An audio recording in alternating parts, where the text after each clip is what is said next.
याद रखें, असल करिश्माती निज़ाम तशखीस से तिब 3 लेवल्स और उनके आगे 9 लेवल्स पर और आखिर में करिश्माती तिब्बी फार्माकोपिया पर मुश्तमिल है, जो कि अल्लाह ताला के फजलो करम से पूरी दुनिया की मालूम तिब्बी तारीख में मैंने दुनिया के सामने पेश किया है। और इस वक्त पूरी दुनिया में मैं और मेरे मुकर्रर करदा नुमाइंदे इन सब उलूम और फनून को सिखा रहे हैं। सोशल मीडिया पर दावा करने वाले बेशुमार लोग जालसाज हैं, उनसे मुहतात रहे। बिस्मिल्लाहिर्रहमानिर्रहीम। मैं जाहिद महमूद हाशमी, मैनेजिंग डायरेक्टर रोज़नामा समाज गुजरांवाला। इस वक्त हम बैन अल-अक़वामी शोहरत याफ्ता तबीब हकीम शहबाज हुसैन अवान कमाली क्लिनिक पर मौजूद हैं और हमारी टीम इस वक्त हम खसूसी इंटरव्यू किए जा रहे हैं हकीम शहबाज अवान कमाली साहब का। हम हकीम शहबाज साहब से ये पहला सवाल ये करते हैं कि आपकी नज़र में तिब का मुस्तकबिल क्या है? हकीम साहब हमें बताइएगा कि इस वक्त बैनुल-अक़वामी तौर पर और मुल्क के अंदर आप तिब का क्या मुस्तकबिल देख रहे हैं? बिस्मिल्लाहिर्रहमानिर्रहीम।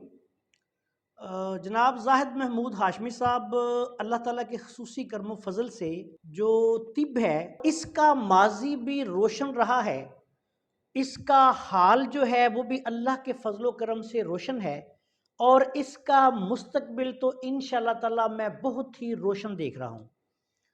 तिब जो है, जिसको हम तिब या हिकमत कहते हैं आम जुबान में, असल बात यह है कि इसको जो सबसे ज़्यादा नुकसान पहुंचाया है वो हमारे नॉन कमर्शियल रवैये ने पहुंचाया है। जो जाली लोग बहुत ज़्यादा हज़ारों नहीं लाखों की तादाद में ये जाली हकीम बन के बैठे हैं। नाई हकीम, कसाई हकीम, मौलवी हकीम, रक्शे वाला हकीम, चिंची वाला हकीम, करियाने वाला हकीम, ये एक बिल्कुल गलत जो है वो सोच भी है और रवैया भी है।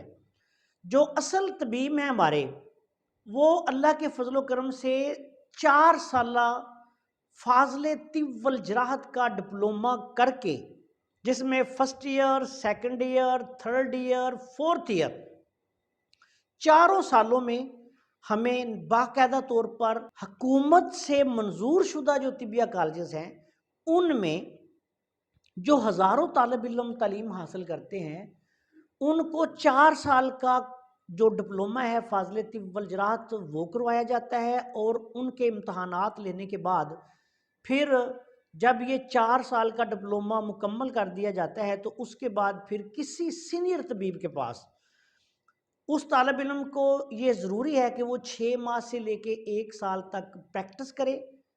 उसके बाद फिर वो नेशनल काउंसिल फॉर तिब हुकूमत पाकिस्तान से अपना रजिस्ट्रेशन हासिल करे और उसके बाद फिर वो पाकिस्तान में प्रैक्टिस का मजाज जो है वो होता है। अच्छा, असल तबीब जो हैं वो हैं जिन्होंने हुकूमत पाकिस्तान के मंजूर शुदा तिबिया कॉलेज से 4 साल का डिप्लोमा किया।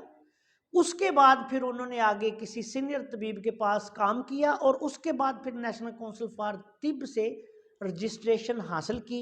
उसके बाद फिर आगे आजकल पंजाब हेल्थ केयर कमीशन जो है वो भी रजिस्टर कर रही है तिब्बा कराम को और बाकायदा तौर पर रेगुलर लाइसेंस ऑफ प्रैक्टिस जारी कर रही है।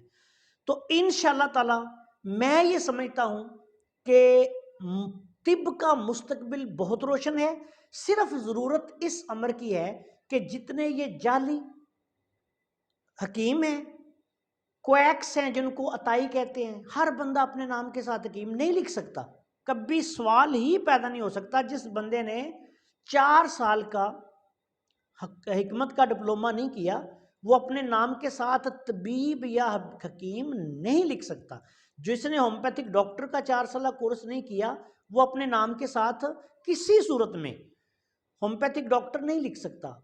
जिसने MBBS की तालीम हासिल नहीं की वो कभी भी अपने नाम के साथ डॉक्टर नहीं लिख सकता। अच्छा, इसके अलावा हाशमी साहब बात यह है कि पूरी दुनिया में इस वक्त नेचुरोपैथी जो है वो अरूज पकड़ रही है। जब इंसान को दुनिया पे भेजा गया تو اس سے پہلے دنیا میں یہ جڑی بوٹیاں، نباتات تمام ہیں، جو جمادات ہیں، چرند پرند، یہی تمام چیزیں جو ہیں یہ ہماری ہربل میڈیسن کا جو ہے وہ سورس ہوتی ہیں. تو یہ اللہ تعالیٰ نے معاش کے ساتھ ساتھ یہ ساری چیزیں بھی دنیا میں پیدا کر دی تھیں. تو انشاءاللہ تعالیٰ اب زمانہ جو ہے یہ دیکھیں، عروج اور زوال جو ہیں وہ قوموں پہ بھی آتے ہیں، ملکوں پہ بھی آتے ہیں، تہذیبوں پر بھی آتے ہیں، طریقہ ہائے علاج پر بھی آتے ہیں. اللہ کے فضل و کرم سے طب کا ماضی بہت روشن رہا ہے، اور انشاءاللہ تعالیٰ طب کا حال بھی بہت روشن ہے. جو اصل طبیب ہیں وہ عوام الناس کی خدمت کر رہے ہیں. جو جعلی طبیب ہیں دیکھیں ان کا ہمارے ساتھ کوئی تعلق نہیں. جس طرح کسی بھی طریقہ علاج میں بہت سے لوگ جعلی ہوتے ہیں، ڈاکٹر جعلی بنے ہوئے ہیں، سرجن جعلی بنے ہوئے ہیں، ہومیوپیتھک ڈاکٹر جعلی بنے ہوئے ہیں، کویک بنے ہوئے ہیں. تو جس طرح وہ جعلی ہیں، اسی طرح جو لوگ طب کی صحیح درسگاہوں سے تعلیم حاصل نہیں کرتے اور پھر حکومت کے قواعد و ضوابط پر عمل کرتے ہوئے رجسٹرڈ نہیں ہوتے، وہ سارے کے سارے جعلی ہیں. اور ان کا انشاءاللہ تعالیٰ بہت اچھا حل جو ہو گیا ہے وہ یہ ہے کہ پنجاب ہیلتھ کیئر کمیشن، بلکہ پاکستان میں چاروں صوبوں میں ایک بہت ہی اچھے ادارے جو ہیں وہ ہیلتھ کیئر کمیشن کے نام سے وجود میں آ گئے ہیں.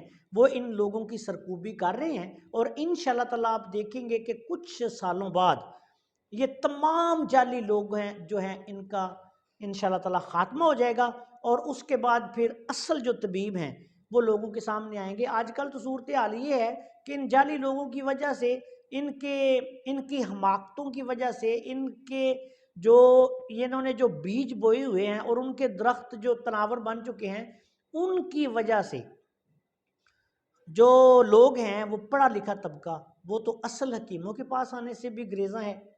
وہ تو اس بیچارے آتے ہی سب سے پہلے پوچھتے ہیں کہ جی آپ کوئی اپنی ادویات میں انگریزی ادویات تو استعمال نہیں کرتے، یہ تو نہیں کرتے، وہ تو نہیں کرتے. حالانکہ جو اصل طبیب ہیں ان کو نہ کسی سٹیرائڈ کی ضرورت ہے، نہ کسی انگریزی میڈیسن کی ضرورت ہے. اللہ تعالیٰ نے ان کو اپنے خصوصی کرم و فضل سے حکمت سے نوازا ہے، اور جسے اللہ نے حکمت سے نوازا ہے، اللہ تعالیٰ قرآن پاک میں فرماتے ہیں کہ جسے قرآن پاک کی آیت کا ترجمہ ہے، مفہوم ہے، جسے حکمت عطا کی گئی اسے خیر کثیر عطا کر دیا گیا. تو اس حکمت سے مراد دانائی جو ہے وہ ہے، اور جو طب اور ہماری یہ جو طب و حکمت ہے یہ بھی دانائی کی ایک شاخ ہے. اور انشاءاللہ تعالیٰ میں پاکستان میں بھی اور بین الاقوامی طور پر بھی جو طب کا مستقبل ہے وہ بہت روشن جو ہے وہ دیکھ رہا ہوں. اور مجھے امید ہے انشاءاللہ کہ ورلڈ ہیلتھ آرگنائزیشن، جس کو WHO کہا جاتا ہے، جو پوری دنیا میں صحت کے امور اور دوسرے کئی امور دیکھتے ہیں، انشاءاللہ تعالیٰ آپ دیکھیں گے کہ وہ بھی بہت جلد ہربل میڈیسن کو پروموٹ کریں گے. بلکہ ابھی ہمیں اطلاعات ملتی رہتی ہیں کہ وہ کچھ کام کر رہے ہیں.